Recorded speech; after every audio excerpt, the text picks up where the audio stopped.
Hi అండి. Daily wear కర్రీస్లోకి సింపుల్గా చేసుకునే బంగాళదుంప టమాటా ములక్కాయ కర్రీ అండి. పొద్దున్న క్యారేజీల్లోకి చాలా సింపుల్గా అయిపోతుంది. ఇప్పుడు ఇది ఎలా చేయాలనేది చూద్దాం. ముందుగా బాండీ పెట్టుకొని ఆయిల్ అనేది వేసుకోవాలి. ఆయిల్ హీట్ ఎక్కినాక తిరగమాత గింజలు అనేది వేసుకొని అవి కొంచెం వేగినాక కరివేపాకు ఉల్లిపాయ ముక్కలు వేసి ఉల్లిపాయ ముక్కలు కాసేపు వేయించుకోవాలి. అవి కొంచెం వేగుతుండగా కొంచెం పసుపు అనేది వేసుకోవాలండి. చాలా సింపుల్గా అయిపోతుంది కర్రీ అనేది. మనకి పొద్దున్నే క్యారేజీల్లో కూడా చాలా బాగుంటుందండి. పసుపు కూడా కొంచెం వేగినాక సన్నగా కోసి పెట్టుకున్న బంగాళదుంపలండి. నేనైతే పచ్చియే ఉడకబెట్టి అయితే వేయట్లేదు, పచ్చి ముక్కల్ని వేసి వీటిని కాసేపు నూనెలో అలా వేయించుకొని మగ్గనియాలండి. అవి కాసేపు అలా వేగినాక మనం సన్నగా కోసి పెట్టుకున్న టమాటాలండి, టమాటాలు కూడా సన్నగా కోసుకొని వేసుకోవాలి. ఇలా వీటిని కాసేపు వేయించుకోవాలి. నేనైతే అల్లం వెల్లుల్లి పేస్ట్ వేయటం లేదండి, కొంతమంది అయితే వేసుకుంటారు. అల్లం వెల్లుల్లి పేస్ట్ వేయకుండా మనం గరం మసాలా వేసుకొని చేసుకున్నా కూడా కూర బాగుంటుందండి. అయితే అలానే ఒక 4-5 ములక్కాయ ముక్కలు కూడా వేసాను.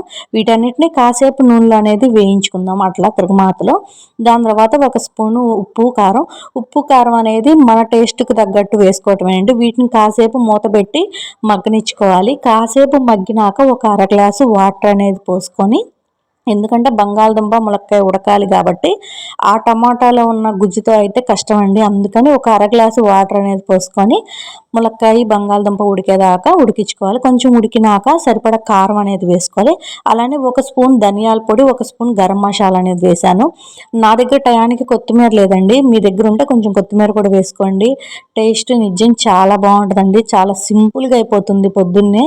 నేనైతే ఈరోజు క్యారేజీలోకి ఈ కర్రీ చేసుకున్నాను.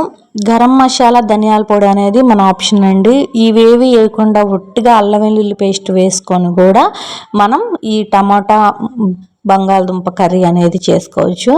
నేనైతే కొంచెం ఘాటు తగిలితే పిల్లలు ఇష్టంగా తింటారు కదా అని చెప్పి అందుకని నేను కొంచెం అయితే ఒక స్పూన్ ధనియాల పొడి గరం మసాలా అనేది వేసాను. వీటన్నిటిని కూర దగ్గరికి వచ్చేదాకా ఉడికించుకోవాలండి. కూర అనేది బంగాళదుంప ఊరకనే ఉడుకుతుంది కాబట్టి తొందరగానే అయిపోతుంది. వీటిని కాసేపు దగ్గరికి వచ్చేదాకా ఉడికించుకొని చివరిలో కొంచెం కొత్తిమీర వేసుకొని తీసుకుంటే బాగుంటుంది.